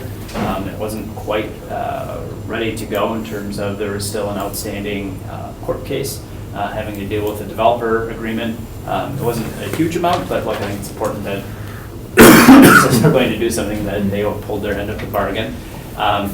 With that, this is not assuming the city collects anything. It's about $67,000 in the hole right now. That goes back to, as part of the agreement, the city purchased some property and then turned it over to the developer. The developer was going to do some improvements. That increment was going to pay back what the city basically bought it for.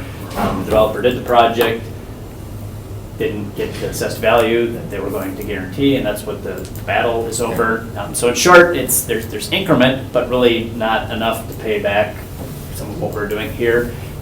So this, using the allocation from TID 8, we believe about $65,000 would close it out. That would be less, obviously, if we're able to recover some things in court. What is the dollar amount in question in the court case?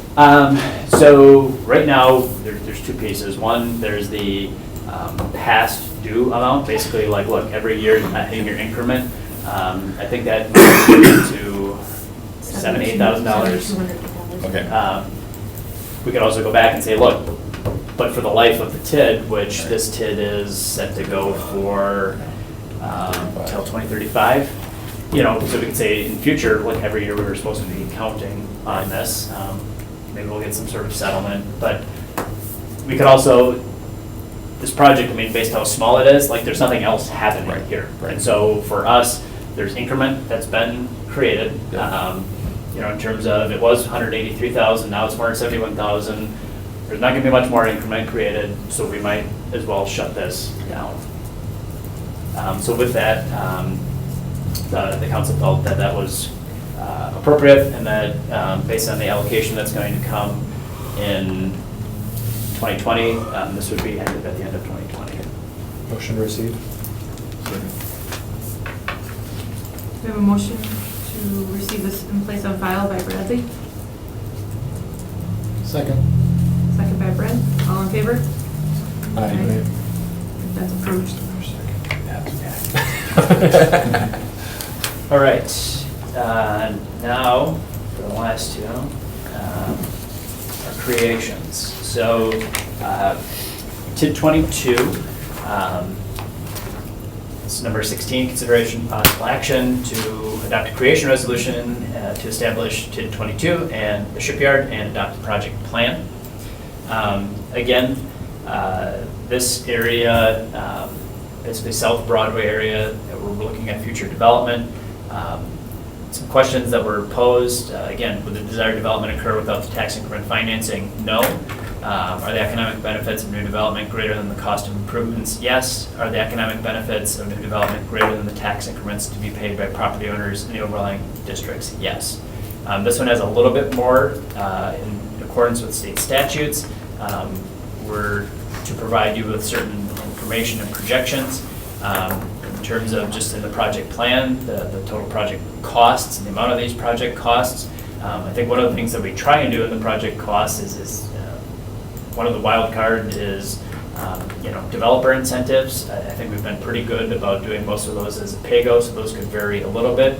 I think in the project plans, though, some of the hard costs that we're looking at is for the shipyard itself, to build the outdoor entertainment facility in that area, and do some environmental improvements to make the land developable. This is a TID where we are going in with some infrastructure costs on the front end. With that, I think we're trying to do it responsibly, and then working with Director Alan Becker to phase in our borrowing in terms of doing this in stages. So our first stage was just for property acquisition and the site planning. The second phase, which will be coming up to our council in November, December, whenever we go for bonding, we'll look at additional, what? 1.5 million or? 2 million. Yes, 2 million. To start the first phase of the project, followed by remainder of borrowing the following year. I think it's just good for us to phase in this project, that we're not going in too deep, that we can kind of pace it along and allow the private side development to catch up. So with that, we estimated, identified in the project plan, kind of our 4 catalyst sites, the north side of the site, with Breakthrough in their development, the Badger Sheet Metal site, the White Store development, and then parcels that we own on the south. This is not including really any other smaller projects in the district, but we feel, over the life of the TID, that there will be sufficient increment to repay that debt. I'm sorry, did you say you have 3 of the 4 parcels essentially spoken for, or? So we feel the assumptions were based on having that development phased in, that the development, in terms of talking about incremental taxes, that things starting to come online in 2023 with the Breakthrough project, and then phasing in Badger Sheet Metal, the White Store, and our parcels phased in up through 2032. So really just a pretty generous time, I think, to ramp some things up. If those come in, I think they'll come in sooner, but we're kind of pushing them back as far as we could. There is sufficient increment to pay for the project costs that we're investing up front. I guess my question is are there pretty well-defined development opportunities within this district? I mean, it sounds like Breakthrough Fuel is a go, and there's another one, or? Yes, so Breakthrough is the only one. So again, it goes back to I'm putting in a bunch of infrastructure in hopes of, versus we've got some pretty solid leads on. Correct. So I would say we have solid leads on all of our parcels. Breakthrough is the one with whom we have an approved agreement. Okay. There's also allows, and not counted for in some of this, is they're only taking up a portion of the site, so additional development on their site. The Badger Sheet Metal property we are using for some city uses for short-term storage. But there has been some interest on that particular parcel for a mixed-use development. Same thing with the White Store, and then our parcels, which are just south of the on-ramp. One of the advantages we have of this area, along with our Legends District, is these TIDs are both in opportunity zones. And so investors who are looking to cut their capital gains taxes are realizing like, look, I'm really interested in getting involved in projects in these particular zones. And so based on that, build it, they will come. I think our investment is to say, for so long there was an unknown of like, well, what's the city want to do with this area? By us, putting funds into this major outdoor facility, and having private entity like Breakthrough come through and say, yes, we also want to be in this area. It's opened the doors for others who are saying, okay, yep, this is going to be the next development area for the city. With that, I still pushed it out conservatively, like taking 10 years plus to ramp up, and put in what I felt were some realistic assumptions in terms of development costs. What we've seen in other properties, comparing to projects we've had in the past. So I'm just going to open up the project So plan. with the increment of, just with Breakthrough, can that cover your infrastructure? I don't think that would cover your infrastructure. No, we would need additional development aside from that. There is.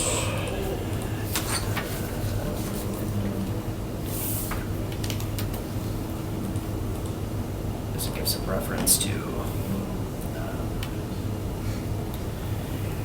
project plan.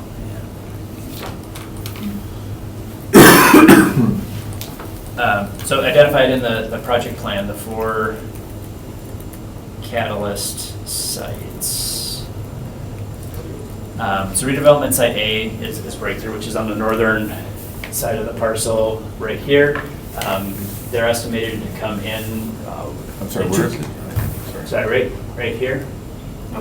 Oh, it's not even showing on here. Okay. So this is just zooming in. It's a weird TID because it has this goofy real parcel. So it's right here, but in the map zoomed in, it's right here. They can be taking this corner, 40,000 square feet. Initially, they talked about expansion. When all built about $15 million. I believe their first phase would probably be in the $8 to $10 million range with an expansion, adding another 75. Redevelopment site B is Badger Sheet Metal. Sorry, Yep. you said you had a commitment. Is the commitment for just the initial part, or is there some agreement on what the value of that is going to be? So it's phased. So the commitment is for the initial 40,000 square feet. They have an option to, if they guarantee an additional $6 million worth of development, then we will go through and do some additional improvements for parking for them. So that's the trade-off. Okay. They have to do it by a certain time period, just so we can pay for the life of the TID. Is that rolled up in the 8.5? The borrowing, is that in the 8.5 borrowing up front? No, so the only borrowing for that is an incentive upfront payment of $1 million for that particular project. So the rest of it's infrastructure? The rest of it is rolled in, and what we tried to do is just be efficient with the funds. So infrastructure of doing basically this whole area together. So the infrastructure that needs to be done here is filling and grading the site 4 feet, so it comes out of the floodplain. And then improving Arndt Street and Mason Street to get the access across the tracks here. And then doing stormwater management for the site. So those pads are buildable. It's more efficient for us to go in and do it all at once, and so that kind of gets rolled up into the infrastructure improvements up front. Okay, that's your 8.5 million. Correct. Okay, so any future development on any other parcels is all incremental and needs to be factored into the. Correct. So, so part of it then, the borrowing also includes for actual development of the shipyard itself, so the amenities that are gonna go on top, so the container park, the play structure, all those things, that is also factored into that. The site development costs are probably going to be, of that budget, somewhere around 2 to 2.5 million. We're still kind of playing around with what those are going to be within the additional construction costs and furniture and fixtures, the additional part of that. So then the other sites, Badger Sheet Metal, which is right across the street. Yeah, thank you. Right there. Which is almost about 4 acres, almost 5 acres. We anticipate potentially around, it's worth about $1 million, or was worth about $1 million initially. Actually, it'll be worth nothing because we own it right now, so going into the TID, but believe we can get about $18 to $21 million worth of value on there in terms of mixed-use apartment complex. If you were to look at the size and scope of some of our past apartment complexes and expand the number of units, we feel pretty comfortable with that number. We also looked at some of the projects going on in Ashwaubenon, about same size and scale that would be there, and feel that that's pretty appropriate value. Increment from redevelopment site C, which is the old White Store. Feel we could get about $5 million worth of value. That probably, it may be a rehab, but more likely would be a takedown and putting it back up. That was estimated on a project like 901 Main over across from Whitney Park. That's going to come in about $2.5 million. The site's about twice the size of that. That's more housing? Yes. That's what was estimated for this. Okay. Maybe some first floor retail. That has a little first floor retail on it. Okay. And then same thing, about $2.5 million for the site right south of the ramps. That's about the size of 901 Main. Again, coming in at about $2.5 million. Those 4 projects are what we use to build that 21 So essentially, most, I mean, there's some commercial, but the majority of it is housing, is what the vision is for that? Correct. I think There is that big a need and demand for it? I mean. yes. I'm just- So we're updating our housing study right now, but both from market rate and multifamily within this area, we continue to be 98-99% occupied, and there's a demand. Our last housing study, which was done 3 years ago, said we need about 400 to 500 more units online, and others that have come After through. Whitney or before Whitney or? So that was including Metro, but before Whitney. Whitney will give you how many? 400 to 500. But Whitney will be 22. 901 Main will be 23. I mean, so these are Yeah, they're small, small. dense, like we Right. need some substantial. And some of the developers that we've been talking with about some of these future projects, their numbers are still coming back the same, like we are full. And there's still some demand to fill these up. And there's a 40,000 square foot to 60,000 square foot office building going up there, so I imagine that a lot of those, and I know those people. that They work wanna live. Right, they want to live in the city and Correct. a nice place.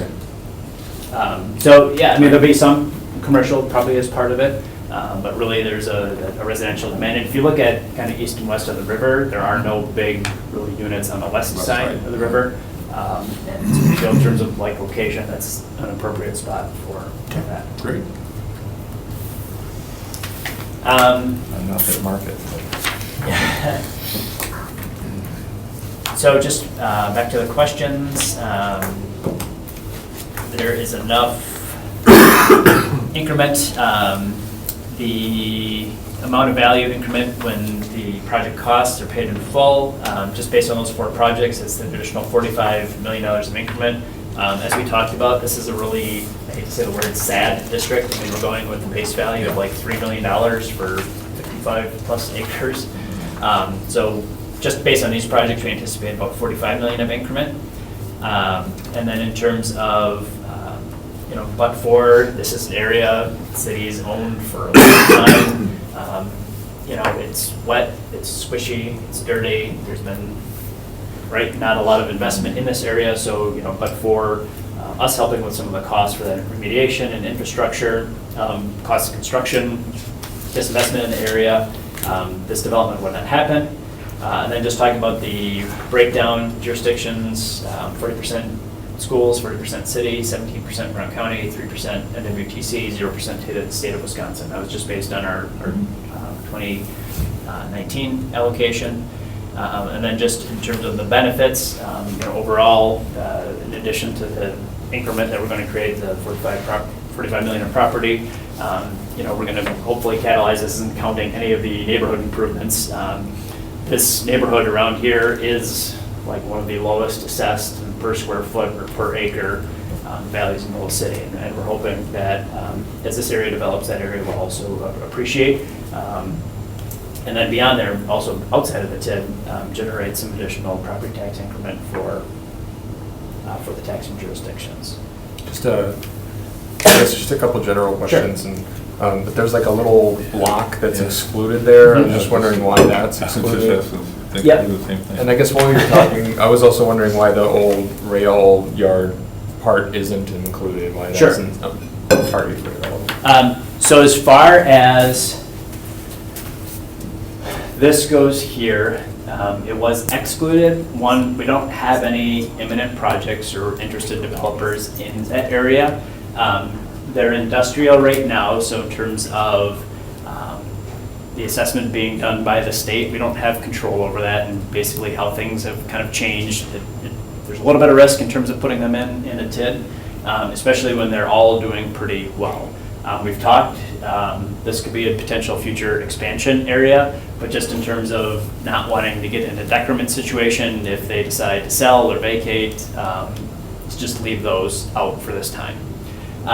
We talked about adding this in or not. I think that's another timing piece. Our last talks with Canadian National, they still own it. They don't have any interest in selling it. They're not really going to do anything with it at the moment. They're just happy as it is. So with that, in terms of timing, didn't feel a need to put it in. I think we've talked about that's a natural extension. Same thing as we talk about the coal pile itself, but in terms of timing, probably not quite there. If it's in a few years, we'll probably expand the TID. If it's in a lot of years, we'll probably create a new TID. But just in terms of timing, they're not quite there yet. That's why they were excluded. What we did try to capture, again, nonprofit properties, city or RDA-owned properties, and surface parking lots.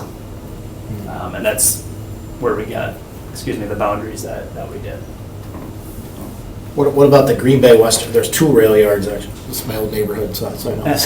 The old Green Bay Western neighborhood, because you have it going right up to the, I know there's still an active track there. Same thing, Canadian National just doesn't, because there used to be so many buildings there that they tore down. Yep. It's just a field, huge Yeah, field.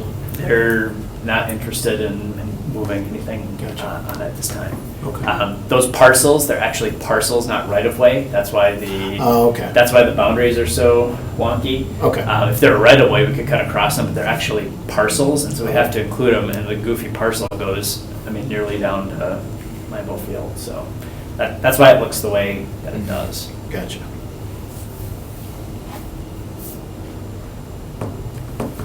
So, based on that, our recommendation is to adopt a creation resolution to establish TID 22, the shipyard, and adopt the project plan. Motion to approve. Also, So we have a motion by Bradley, second by Bob. All in favor? Aye. That passes. All right, last item for adjournment. 17, consideration and possible action to adopt a creation resolution to establish TID 23 Legends District and adopt the project plan. So this is looking at the area, kind of covering where TID 7 was, a few additional parcels. What we're looking at here is facilitating some future development in this area. We adopted the Legends District plan a few years ago, which really called for the redevelopment of this area into a mixed-use entertainment district.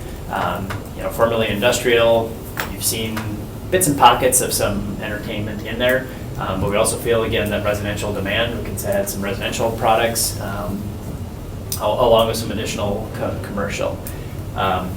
So with that, we believe there's still some brownfields in this area, being a former industrial area, and in terms of incenting development to get its highest and best use.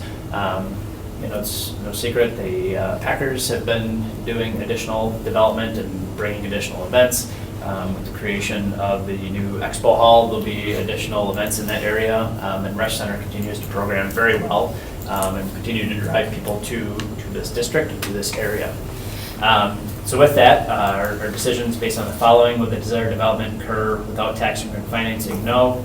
Are the economic benefits of new development greater than the cost of improvements? Yes. And are the economic benefits of development greater than tax increments to be paid by the property owners? Yes. So here, looking at, again, providing the information, specific items on project costs. If you look through the project plan, a number of these are factored in terms of PAYGO incentives. This is being operated because most of the infrastructure is in here. We're using TID 7 to follow up with the sidewalks and then pedestrian accommodations, but then this area has the infrastructure in place, so there's not any projected upfront spending for us here.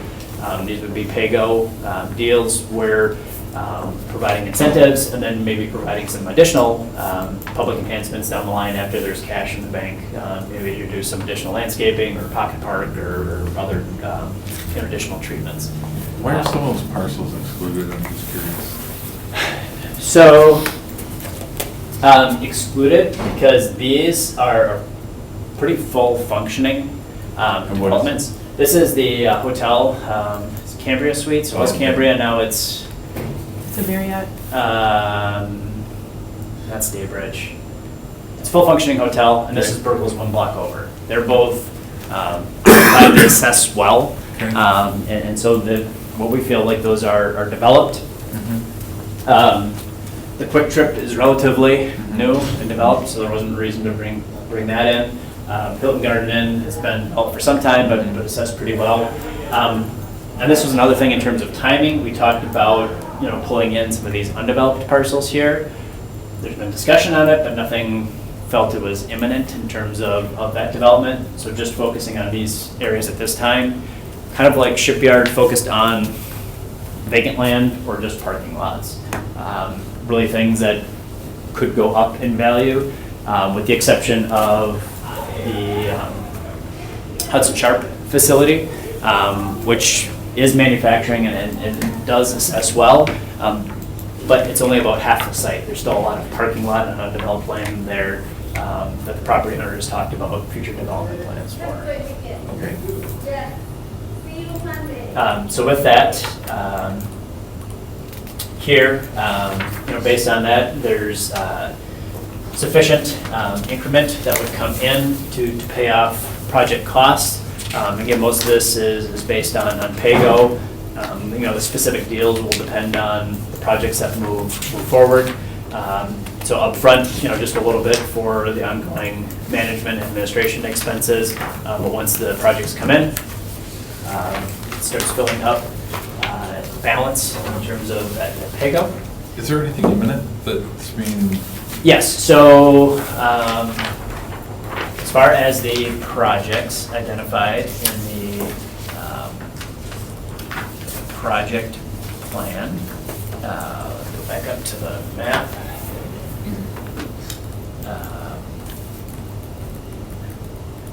So the catalyst sites identified in here, one is the old Brett Park Steakhouse. We have an approved development agreement to take that down, and that'll be the spot of Legacy Hotel. That'll be get our construction this way, be open next year. It'll be an all suites boutique high-end hotel. So we have an approved agreement for that.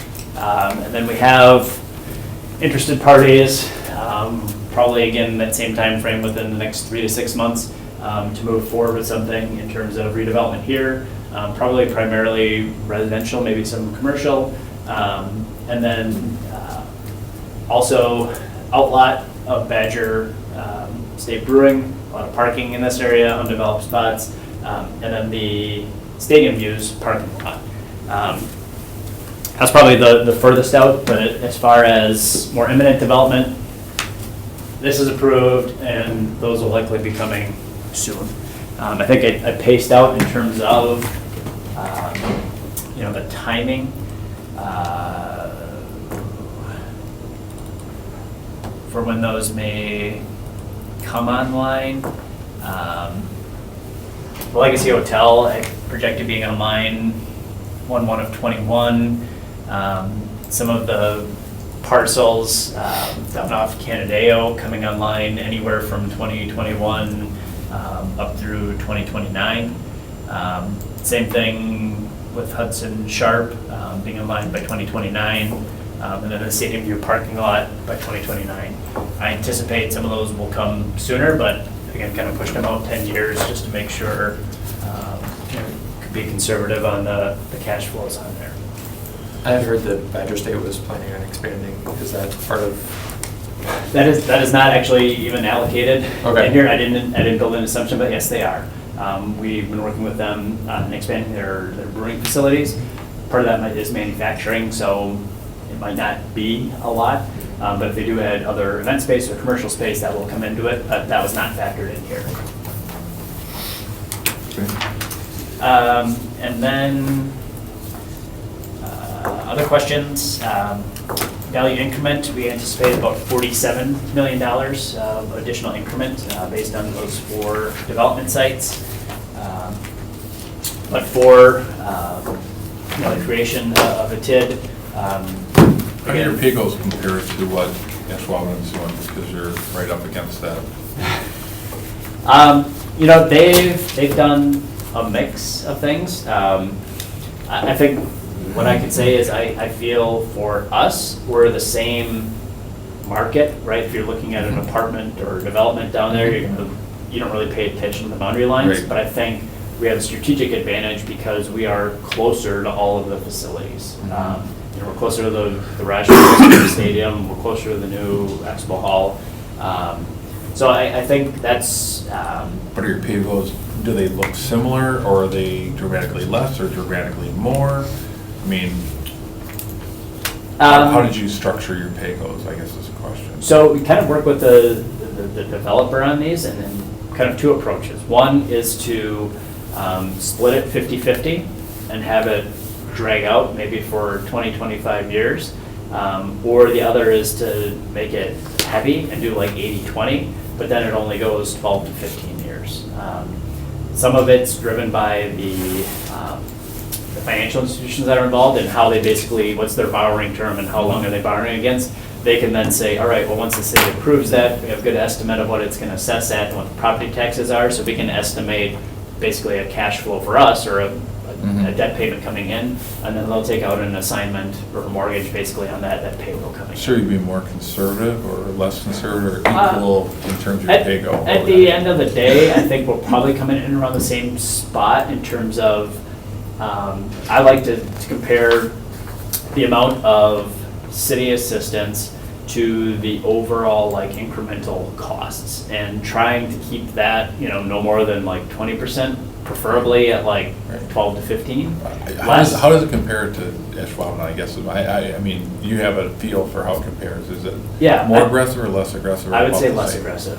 Okay, all right. Yeah. Okay. Because I mean, they're kicking a lot of money in. They are. Yeah, and I'm just wondering if you have to do that to compete for some of that similar space, because their space is getting chewed up pretty quickly too, so. Correct, and I think, in terms of a little less aggressive and that we have some of the infrastructure in place. Right. And I think we can also leverage, like I said, the location that we're in a little better spot to be able to do that. I think just from an overall policy decision, we've been more aggressive in some other parts of our city. Not here. For them, that's kind of their core of the city, and for us, it's a node that's different than other parts. Okay, fair enough. Thank you. Same breakdown, 40-40, 17-3, and then just overall, again, development, we believe this adding, to make, really strengthening this node will strengthen this part of the city, probably actually benefit other taxing jurisdictions like Ashwaubenon because of the development in this area. So with that, our recommendation is to adopt the creation resolution to establish TID 23 and Legends District and adopt the project plan.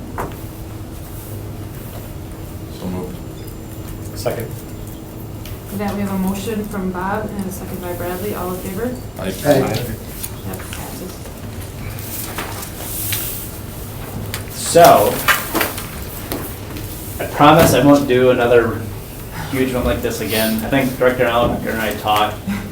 There's just a lot of things in flux with the TIDs, and we just really felt for both the city and the taxing jurisdictions, this was a good year to kind of shore up and kind of chart paths forward for a lot of these. So I appreciate your patience in waiting through a lot of these, but I feel like we're in a really good shape moving forward on these.